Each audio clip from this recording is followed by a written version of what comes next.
SCUM is lying to you. This imposter rifle may look like an M16A4. It might smell like an M16. It might even walk and talk like one. But it's not technically one, and I'll explain why. Hey everybody, I'm Hyper, and I'm here to bring you an episode of Guns and Games Firearms Fails, where I talk about our favorite guns and their portrayals in video games, and discuss the good, bad, and ugly of what made it into our favorite pastime. And fair warning, I will tear these guns apart and dig in deeper than the game developers intended, so people can learn more about their favorite guns in context of the real world for educational and enthusiast entertainment purposes. You have been warned, we are going to get pedantic in here. So without further ado, let's take a detailed look at the game SCUM and its imposter M16A4 service rifle. So, we already talked about how the rifle in-game walks and talks like an M16A4, and don't get me wrong, the model in-game is gorgeous. It's almost perfect rendition of the real-life counterpart. Kudos to the designer, Chamferzone, because he made a beautiful Unity asset that is the in-game model we know and love. Be sure to check out his page in the description below. Anyways, like I said, don't get me wrong. From the color, the profile, the handguards, the rail covers, and even the A2 flash hider, this weapon is just a chef's kiss compared to most in-game guns in 2024.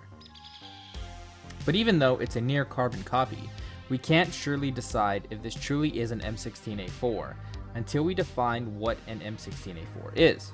The M16A4 service rifle is the fourth generation of M16 rifles in service to the United States military and many other nations as well, which are Armalite or AR-15 styled rifles that are made to be select fire or full auto. Select fire means it has the ability to have more than one firing mode, usually one being semi-automatic or one round fired per trigger pull, or a form of automatic, which can either be fully auto, which you see in machine guns, or burst, which you see in the M16A4.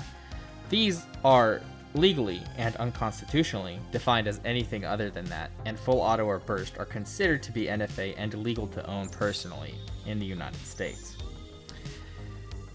The M16 itself is defined by the following characteristics. It is a lightweight, magazine-fed, gas-operated, air-cooled, shoulder-fired weapon. And this will come in handy later, so keep it in mind.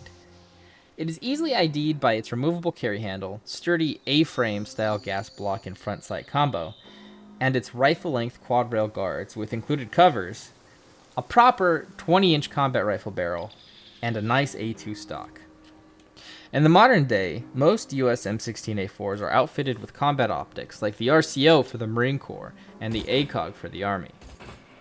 Since the gun in game is an M16A4 service rifle, it has semi-auto and burst firing mode, which is accurately portrayed in game, and you can easily switch between burst and semi-automatic, which is actually contrary to most games, which just make the M16 into a fully automatic weapon.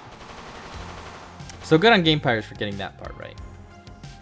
Anyways, in game, it has a Trijicon ACOG scope, which was specifically designed for the M16 and M4 family of rifles, and another long-range 223 scope. And I have a video about each of these scopes and how to use them like a pro, so check these out here. Other in-game accessories include a suppressor and even the awesome N9 bayonet, which YouTube insists under threat of demonetization is issued for those of us who need a poker to roast marshmallows on in the field. Anyways, let's cover the bad and the ugly. So, the bad and the ugly. Well, luckily there aren't too many bad or ugly things, but unfortunately, the ones that are there are pretty significantly bad and heinously ugly. So let's take a look at them. When I say there aren't many, I really mean there is only one really huge glaring issue with it. And that's the way optics affect the weapon when attached. And yikes, it's pretty bad. Let's start with the Trijicon ACOG TA31 RCO M4 or A4 model. CP. Which is a fantastic optic in its own right. And I gave you the full model designation, so if you want to buy one for yourself from Trijicon, you can. Anyways, when you attach the scope to the rifle, at first glance, it doesn't look too crazy to the untrained eye. But to the Marine in me, it is driving me absolutely insane. Like, I literally cannot look at it without thinking about this. Take a look at the before and after. Do you notice any differences? No? It's not the carry handle that's missing. A look at the front of the rifle. The entire front sight post and gas block combo are missing. It looks incredibly goofy. And beyond that, The weapon is now no longer an M16A4. This is true for the RCO, ACOG, the 223 scope, and any other sight in the game, including the M16A4 iron sights that you can attach to the weapon. And I know, you are all gonna be like, but Hyper, won't the front sight post get in the way of the optic? You idiot. And you would be 100% right. It does indeed block the front of the optics. And I also, in fact, happen to be an idiot. But that's unrelated. To anybody that doesn't call their uncle daddy, they would understand that the focal distance on the scope is far in front of the weapon. At the most, you kind of just see a bit of a shadow or a blur of the sight post in your sight picture. I promise you it's 100% functional and does not interfere with the scope or firing the weapon accurately. It's even a sought after feature for many low magnification optics. It's known as co-witnessing. Myself and hundreds of thousands of other Marines carried one just like this, so I know it works. And I had my M16A4 nearly every day for 5 years. And she was a beauty. Anyways, you'll recall we just established that the M16A4 is gas operated and semi-automatic. But without this block, not only is it ugly, if you remove this, there is no gas block, or gas tube for that matter, that can direct the expanding gases to the bolt key to cycle the weapon. If this used to be an M16, now it would need to be cycled manually with each shot, and therefore, it's now a bolt action weapon. That's not the only issue. You'll also notice that this weapon has a bayonet, which means it will need a bayonet attachment point, or a bayonet lug for you in the know. The bayonet lug on the M4 M16 family of rifles is located, you guessed it, on the A-frame gas block. Without it, the bayonet would just flop around and fall off when held at a downward angle. The fact that it remains on is either a skill issue on the mortal realm, witchcraft on the SCUM character's part, or just game devs that aren't very familiar with firearms. Which is okay in all instances, as long as the game is fun. Just kidding. I would write it off as some dev oversight, but the original files by Chamferzone, which you can see here, the model Gamepires uses literally comes with the weapon in its proper configuration already, with the RCO attached and the A-frame as well at the same time. So, this can only mean that Gamepires literally had to consciously look at the rifle and intentionally remove the front sight post. Oof. And I know, you might think, but Hyper, there are low profile gas blocks and such that you can't see because they're under the handguards. But for that to make sense, we would need to switch out the barrel to have the gas portholes lined up properly, and we would need a floating rail assembly too, which the M16A4 does not have. You see, without the front sight post, the handrails quite literally would not be able to attach to the weapon at all. So typically, M4, M16, and AR-15 style rifles come with a slip ring style attachment for the handguards, which you can see right there. That is the slip ring. There's a little lip on the top and bottom handguards that slide under that, and it clips them in place. On the front, there's a stamped collar that they slide into as well. This makes it so they cannot budge and they're held in very tightly. But if either one of these is missing or broken, then nothing is going to hold the handguards in place.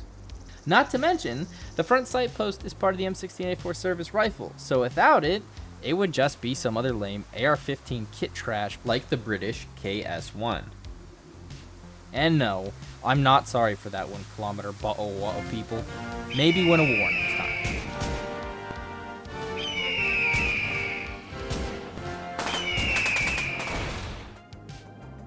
Anyways, for those reasons, this is no longer an M16A4 service rifle. I would call this the lightweight, magazine-fed, hand-operated, time-cooled, shoulder-fired shit stick because it's ugly, it would take an eternity to overheat since it's now a bolt-action rifle, and it doesn't make any goddamn sense. Aside from that, the only other real issues I could find with the rifle are that the bolt improperly seats in the chamber when in battery, which, holy shit, would lead to not functioning at all in real life at best, and to catastrophic failure at the worst. Also, due to the angle of the bolt carrier, the brass would be ejecting into the side of the receiver, which for obvious reasons is what we call in the great state of Texas, no bueno. As for any other cosmetic issues, the forward assist, which is valid for anybody that did any actual shooting outside of pretending to train and being a brain-dead FUD, is grossly undersized. This makes it look like the Audi that your Uncle Daddy haphazardly sheared off of your cousin brother and traumatized you as a child. And I think we all can agree that that's not a good time, especially with a rifle. Which is overall just kind of goofy looking, but not really anything to write home about, because, I mean, as long as it can lightly poke the bolt carrier, like, mission accomplished. All in all, with these issues aside, this Imposter M16A4 in SCUM is actually genuinely one of the best rifles, if not the best in game, because of its many accessories and features, its very long range, great accuracy, and its firepower. So next time you're in SCUM Island, be sure to pick one of these babies up. You will not regret it. I like making content like this because our rights are under siege in the United States and in the West in modern day. One of the key ones being the right to bear arms. So I feel like by educating people about firearms and their uses and destigmatizing them, we can help make people understand why they're an important part of not only our culture, but our lives and our livelihood as well. Defending your home, your life, your family, and your freedom is one of the most important freedoms anybody in any nation or society can have. And I think everything we do to help support that cause is something that's good. Anyways, thank you to my Patreon donors, The Mumba Games, Mr. Becker, Angel Skywalker, Nakotaz, Bozo, and all the others who are constantly helping the channel survive and thrive. And not to mention all the other countless people who've donated to the charity events in the past. You all are amazing. Special thanks to my wife and my family as well. I will see you guys next time, and until then, peace.